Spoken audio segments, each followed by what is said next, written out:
Bismillahirrahmanirrahim. Assalamualaikum warahmatullahi wabarakatuh. Salam sehat dan salam sejahtera untuk kita semua. Izinkan di kesempatan yang berbahagia ini kami akan menyampaikan mengenai pedoman dan petunjuk teknis sistem penerimaan murid baru atau SPMB untuk SMP atau Sekolah Menengah Pertama di lingkungan Dinas Pendidikan Kabupaten Cirebon.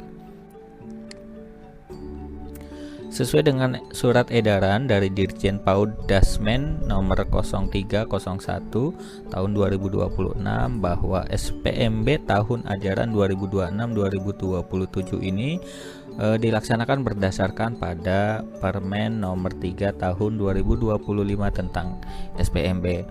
Kemudian ada sesuatu yang berbeda. Kenapa? Karena untuk seleksi tahun sekarang itu juga mempertimbangkan atau masuk nilai TKA ya sebagai salah satu parameter dalam penentuan seleksi SPMB tersebut. Kemudian sesuai dengan surat edaran Bupati Cirebon ya nomor 1034/5 distrik itu juga diatur tentang pelaksanaan SPMB tahun ajaran 2006-2007 dari mulai jenjang TK, SD dan SMP ya. Seperti itu. Untuk teknis pelaksanaannya itu juga sebagaimana tadi di awal sudah kita sampaikan, ada beberapa hal yang memang harus diketahui oleh semua mengenai tata cara pelaksanaannya. Nah, ini adalah peraturan-peraturan mengenai pelaksanaan SPMB 2026 di Kabupaten Cirebon ya.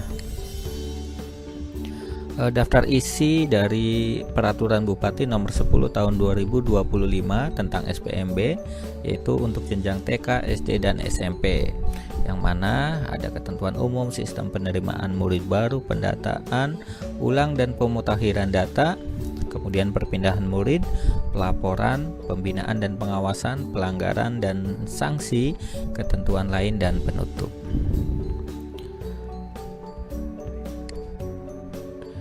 Oke, mengenai sistem penerimaan murid baru ya, di sini nanti akan kita jelaskan ada beberapa hal umum mengenai SPMB, kemudian ada persyaratan-persyaratan umum, kemudian ada tahap dan ada jalur SPMB, ada kuota untuk setiap jalurnya, kemudian ada persyaratan khusus, mekanismenya seperti apa, ketentuannya bagaimana, dan pembatasan daya tampung serta tahapan dan ketentuan pelaksanaan SPMB di Kabupaten Cirebon tahun 2026. Yang pertama adalah mengenai pendataan ulang dan pemutakhiran data. Dalam pelaksanaan SPMB tahun 2026 ini sudah terintegrasi dengan data Dapodik ya, yang mana artinya perbaikan dari jenjang sebelumnya yaitu SD itu sangat menjadi tolak ukur keberhasilan kegiatan SPMB ini. Jadi jangan sampai data daripada calon peserta didik itu tidak ditemukan. Kalau memang tidak ditemukan, berarti di lokasi awalnya atau dari SD-nya itu masih belum dilakukan pemutakhiran data, sehingga di sistem yang dilaksanakan di tahun 2026 ini akan menjadi kendala. Oleh karenanya, untuk sekolah SD pastikan sudah melakukan updating data Dapodik, termasuk misalnya verbal dan lain-lain itu sudah dilaksanakan. Kemudian untuk perpindahan murid ya, di sini juga ada bagaimana bagian ini mengatur tentang mekanisme dan persyaratan perpindahan murid baik antar sekolah dalam satu wilayah maupun keluar wilayah, termasuk perpindahan murid yang berasal dari sekolah di luar negeri. Ini mengenai pelaporan dan ini tentang pembinaan dan pengawasan. Kita pastikan pelaksanaan ini juga sesuai dengan yang sudah ditentukan ya. Untuk pelanggaran dan sanksi, bagian ini mengatur tentang jenis pelanggaran dalam pelaksanaan SPMB, kecurangan dalam seleksi, pungutan, manipulasi dokumen atau pelanggaran prosedur, serta sanksi administrasi yang dapat diberikan kepada pihak yang terlibat dalam pelanggaran tersebut. baik dilakukan oleh calon murid baru, sekolah, panitia maupun pihak yang lainnya. Ketentuan lain ya sebagaimana diatur dalam pemberian kewenangan dari dinas untuk menyusun juknis ini. Oke, langsung saja kita bahas mengenai petunjuk teknis sistem penerimaan murid baru untuk jenjang SMP tahun 2026 ya. Yang pertama adalah mengenai azas SPMB ya, yaitu objektif, transparan, dan akuntabel. Mekanisme pelaksanaannya untuk pelaksanaan SPMB tahun 2026 ini dilaksanakan secara online dan atau offline dan atau kombinasi online dan offline. Yang dimaksud dengan online artinya calon pendaftar baru ya itu melakukan pendaftaran secara online, memasukkan sekolah pilihan, kemudian menentukan jalur dan lain-lain itu dilakukan secara online.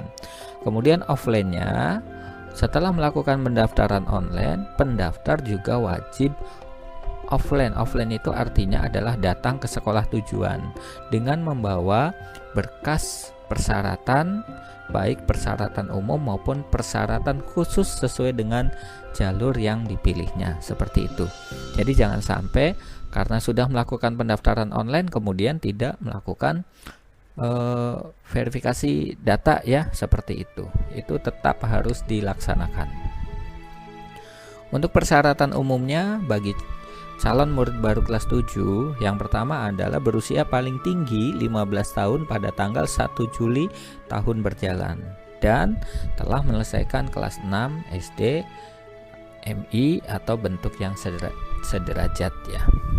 Untuk tahap dan jalurnya, untuk tahap 1 ada beberapa jalur yang bisa dipilih ya. Yang pertama ada jalur afirmasi. Afirmasi dibagi atas 2 ketentuan, yaitu jalur KETM ya, keluarga ekonomi tidak mampu, dan jalur penyandang disabilitas. Yang kedua adalah jalur mutasi. Untuk jalur mutasi ini ada jalur perpindahan tugas orang tua, kemudian jalur putra-putri, anak guru atau anak tenaga kependidikan. Yang ketiga itu adalah jalur prestasi. Untuk jalur prestasi ini juga yang pertama adalah jalur prestasi akademik nilai raport dan TKA. Kalau tahun kemarin itu hanya nilai raport ya, dan sekarang ada nilai raport dan TKA. Dan yang kedua adalah jalur prestasi akademik atau non-akademik perlombaan. Untuk tahap 2 itu adalah jalur domisili. Untuk jalur domisili ini diprioritaskan bagi calon murid baru yang berdomisili di dalam wilayah domisilinya. Artinya domisili ini adalah yang ada di wilayah Kabupaten Cirebon. Jadi jangan sampai misalnya mendaftar jalur domisili tapi domisilinya bukan di Kabupaten Cirebon ya, seperti itu. Kemudian domisili calon murid berdasarkan alamat pada KK kartu keluarga yang diterbitkan paling singkat 1 tahun sebelum tanggal pelaksanaan SPMB. Kemudian dapat memilih 2 sekolah pilihan dengan nomor urut pilihan sebagai prioritas, seperti itu.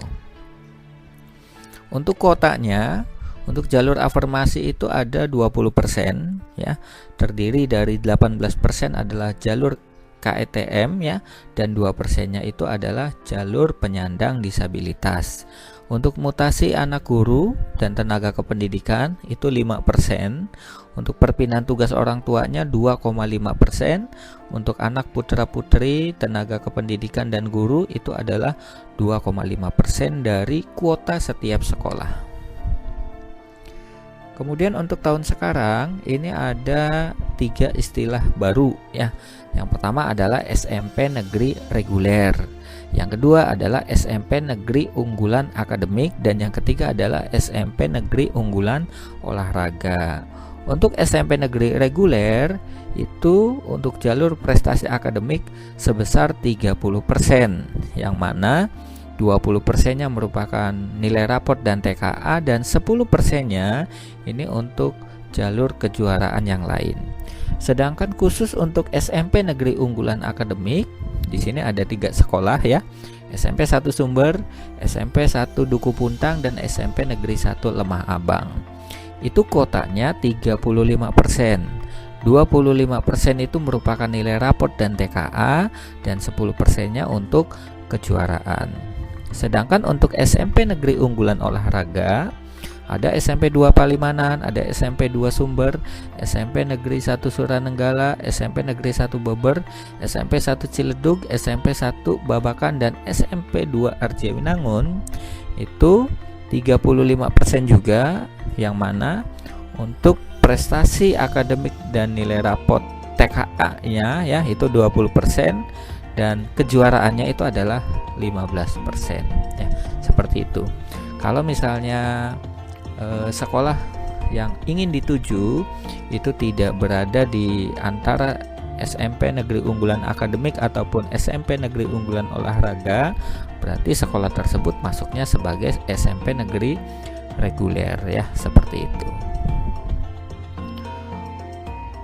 Untuk jalur domisili, SMP Negeri Reguler ya sama dengan tahun yang kemarin, yaitu sebesar 45%. Sedangkan untuk SMP Negeri Unggulan Akademik dan Unggulan Olahraga, untuk domisilinya hanya 40% ya, perbedaannya hanya 5%. Untuk kuota, apabila pada pelaksanaan SPMB tahap 1 masih ada sisa formasi kuota yang tidak terserap, maka sisa kuota yang tidak terserap tersebut akan dilimpahkan ke SPMB tahap kedua. Penempatan kuota atau daya tampung setiap satuan pendidikan untuk masing-masing jalur pendaftaran SPMB akan ditetapkan secara terpisah melalui surat keputusan Kepala Dinas Pendidikan ya.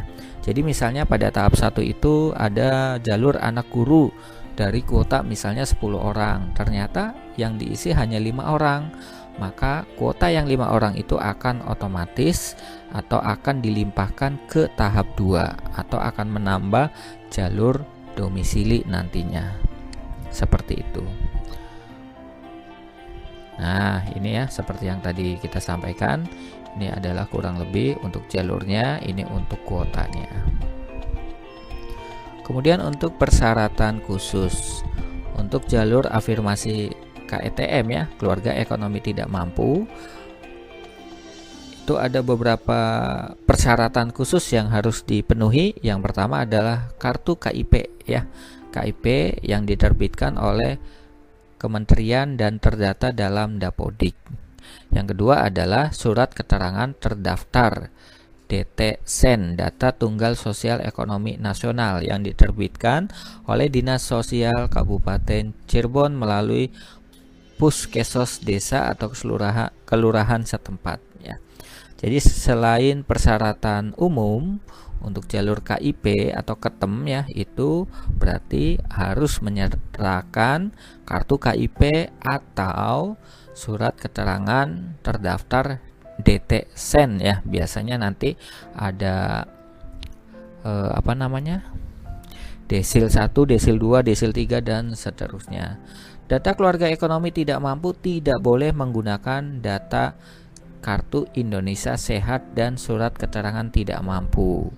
Nah, ketika mendaftar hanya bisa menunjukkan KIS ya, itu tidak bisa digunakan untuk mendaftar jalur KETEM ya, atau menunjukkan surat keterangan tidak mampu dari desa, itu juga tidak bisa digunakan untuk mendaftar ke jalur afirmasi KETEM ini ya, seperti itu. Kemudian adalah jalur afirmasi penyandang disabilitas.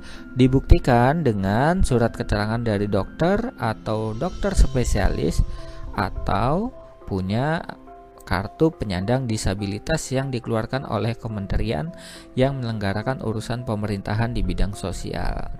Jadi wajib ada surat keterangan yang menunjukkan bahwa yang bersangkutan itu merupakan penyandang disabilitas.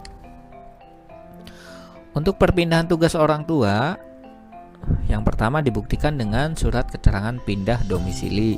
Anggaplah untuk domisili ini atau perpindahan tugas ini bukan dari satu kecamatan ke kecamatan yang lain, masih dalam Kabupaten Cirebon ya.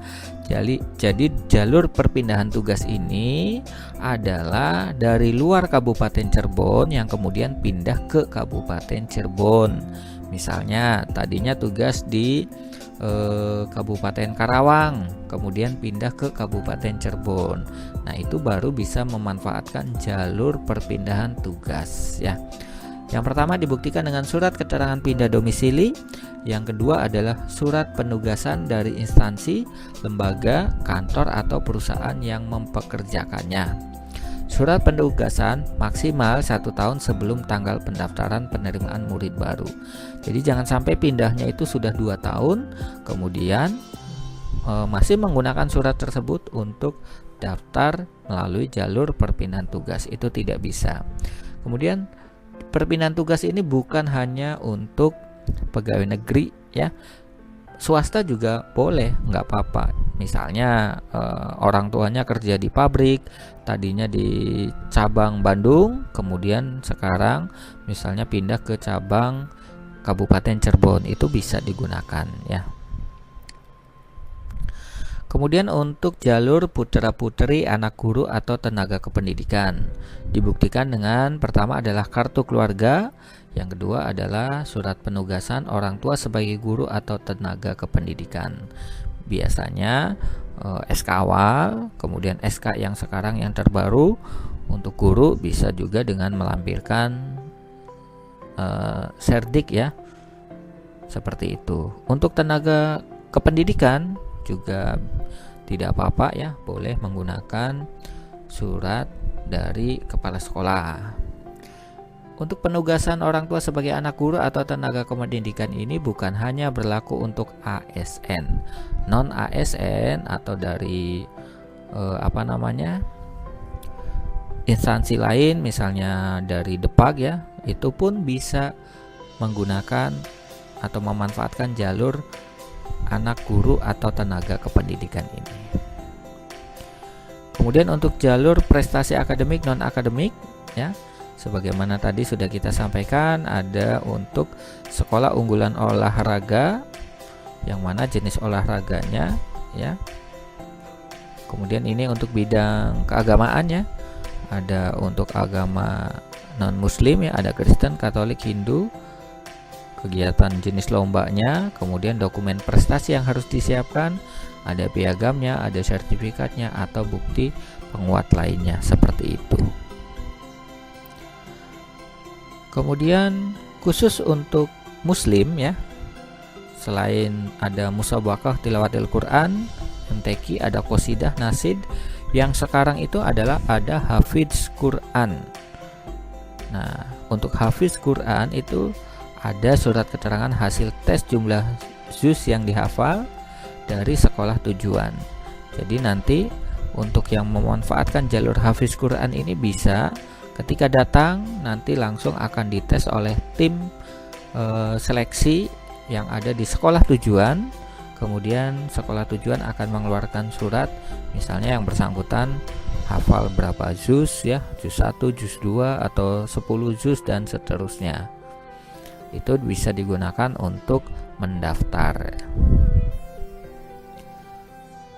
Format surat keterangan hasil tes ya, kurang lebih suratnya seperti ini. Nanti dikeluarkan dari sekolah tujuan.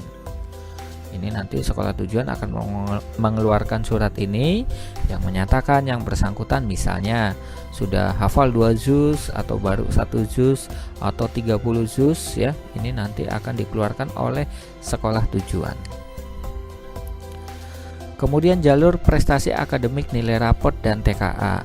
Yang pertama menyertakan hasil TKA dan nilai raport 5 semester, yaitu kelas 4 semester ganjil genap, kelas 5 semester ganjil genap, dan kelas 6 semester ganjil. Untuk mata pelajarannya sesuai dengan struktur kurikulum nasional yang berlaku, entah itu dari SD, dari MI ataupun dari PKBM ya, itu bisa digunakan. Untuk jalur domisili, KK atau kartu keluarga diterbitkan paling singkat 1 tahun sebelum tanggal pendaftaran penerimaan murid baru.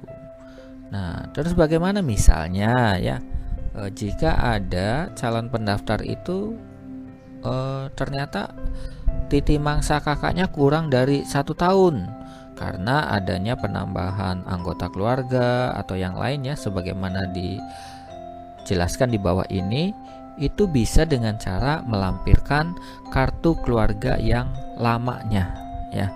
Jadi nanti perankingannya akan berdasarkan kartu keluarga yang lama, seperti itu.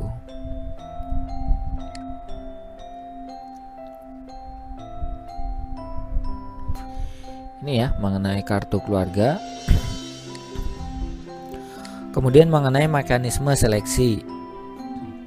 Untuk jalur afirmasi, ketem ya, seleksinya adalah yang pertama, jarak tempat tinggal terdekat dalam desa atau kelurahan yang sama dengan desa atau kelurahan kedudukan satuan pendidikan tujuan ya. Jadi seumpama misal ada pendaftar itu punya KIP, tapi KIP-nya menyatakan wilayah luar Kabupaten Cirebon ya, itu tidak bisa digunakan untuk mendaftar jalur KIP.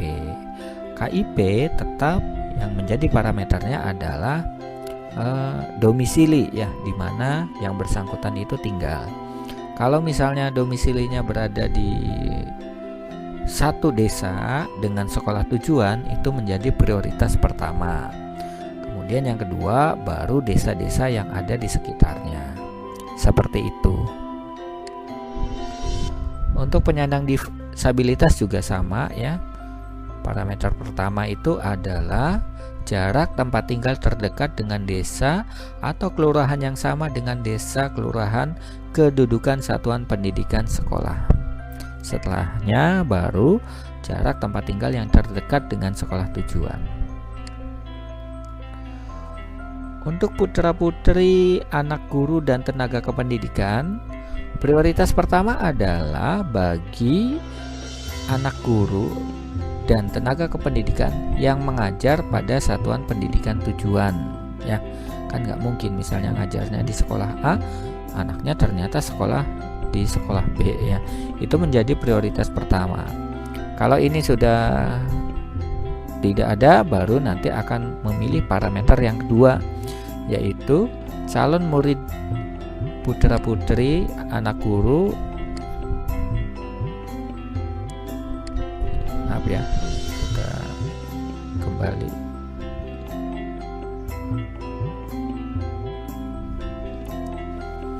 Oke, untuk jalur putra-putri anak guru dan tenaga kependidikan, parameter yang pertama adalah untuk anak guru dan tenaga kependidikan yang mengajar pada satuan pendidikan tujuan ya.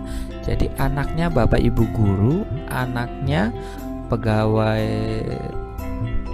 TU ya, yang mengajar atau bertugas di sekolah tersebut. Itu menjadi parameter yang pertama. Yang kedua baru yang bertugas di satuan pendidikan di lingkup Disdik Kabupaten Cirebon, TK, kemudian kelompok belajar, TPA, SPS, SD, SMP, atau kesetaraan yang ada di Kabupaten Cirebon. Kalau ini tidak terpenuhi, baru yang ketiga, yaitu yang bertugas di satuan pendidikan di wilayah Kabupaten Cirebon. Misalnya yang dari Kemenag ya, ada RA, MI, MTS, SMA, SMA, SMK, dan lain-lain ya, seperti itu. Untuk mutasi perpindahan tugas sama ya, parameter yang pertama adalah jarak tempat tinggal terdekat dengan sekolah tujuan, baru setelahnya berdasarkan usia.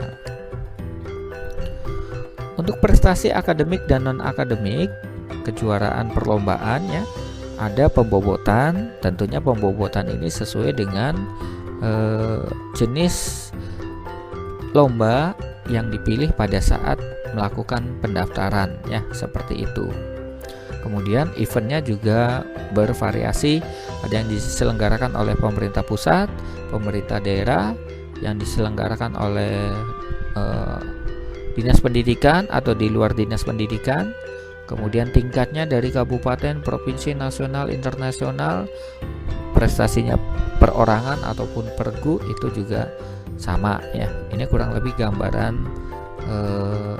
pembobotan dari prestasi akademik.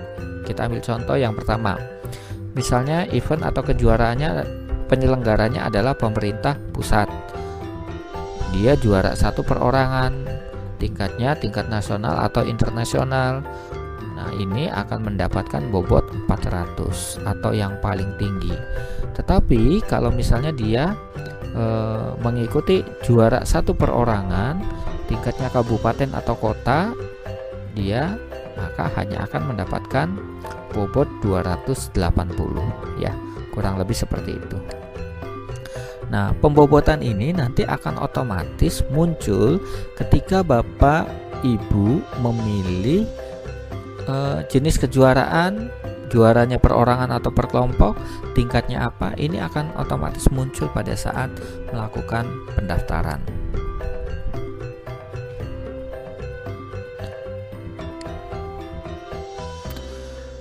Nah, ini untuk hafiz ya, untuk hafiz Quran. Contoh misalnya calon peserta didik baru itu hafal 2 juz ya, ini bukan juz 1, juz 2. Misalnya yang bersangkutan hafal 2 juz, kemudian dia akan mendapatkan bobot 280 atau setara dengan juara 1 tingkat kabupaten kota yang diselenggarakan oleh pemerintah pusat atau pemerintah provinsi, kabupaten, kota ya, seperti itu. Ini pun sama, ketika nanti mau masukkan maka otomatis bobotnya akan muncul dengan sendirinya. Untuk nilai rapot dan TKA juga di sini rata nilai rapot itu sebesar 40%, sedangkan nilai TKA adalah 60%. Rata ini nanti otomatis akan muncul ketika nilainya itu di input. Untuk nilai TKA untuk wilayah Kabupaten Cirebon, nilai TKA-nya kemungkinan sudah langsung terintegrasi ya, jadi akan langsung muncul ke dalam sistem. Ini pembobotannya, nilai rapot 40% dan nilai TKA-nya adalah sebesar 60%. Untuk jalur domisili, yang pertama adalah yang memilih sekolah tujuan sebagai pilihan 1. Jarak tempat tinggal terdekat dalam desa atau kelurahan yang sama dengan desa atau kelurahan kedudukan satuan pendidikan tujuan. Jadi prioritas pertama itu adalah yang berada di satu desa dengan sekolah tujuan. Seumpama ada yang satu desa dengan sekolah tujuan jaraknya 500 meter, tapi ada tetangga desa jaraknya 300 meter, maka walaupun 500 meter itu menjadi parameter pertama untuk dia menduduki peringkatan di atasnya, seperti itu.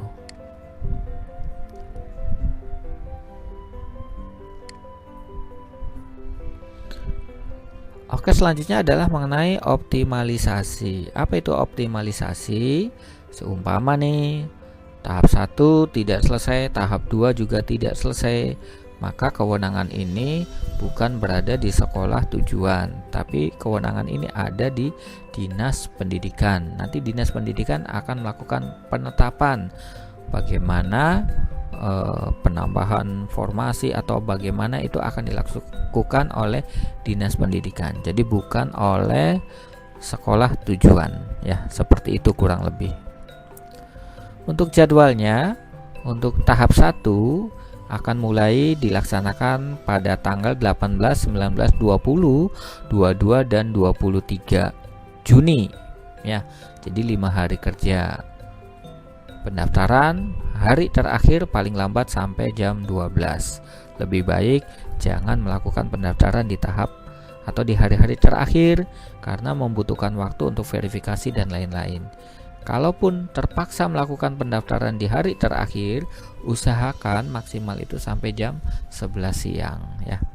Kemudian kalau ada pencabutan berkas, tadinya ingin mendaftar di sekolah A, ternyata tidak jadi, ingin pindah ke sekolah B, maka batas akhir pencabutan berkas itu adalah di hari terakhir jam 11 siang. Pengumuman akan dilaksanakan pada tanggal 24 Juni, Kemudian daftar ulang mulai tanggal 25, 26, dan 27, 3 hari kerja, seperti itu untuk tahap 1. Nah, kemudian untuk tahap 2 atau domisili juga sama, 5 hari kerja, yaitu tanggal 29, 30, tanggal 1, 2, dan 3 Juli ya. Sama dengan yang tadi ya, yang tahap 1. Batas akhir pencabutan berkas dilaksanakan di hari terakhir maksimal jam 11 siang. Pengumuman itu dilaksanakan di tanggal 4 Juli, kemudian daftar ulangnya di tanggal 6 dan 7 Juli. Jangan lupa untuk waktu pelayanan mulai dibuka pada jam 8 sampai jam 2, istirahat itu jam setengah 12 sampai jam 1 siang ya. Seperti itu gambaran bagaimana kegiatan SPMB SMP di tahun 2026 ini. Jika ada hal-hal yang masih bingung atau sekiranya masih mengganjal, itu bisa langsung ditanyakan ke sekolah tujuan atau bisa dengan cara komen di video ini. Oke, terima kasih. Kurang lebihnya mohon maaf. Wabillahi taufik wal hidayah. Wassalamualaikum warahmatullahi wabarakatuh. Salam sehat dan sejahtera selalu.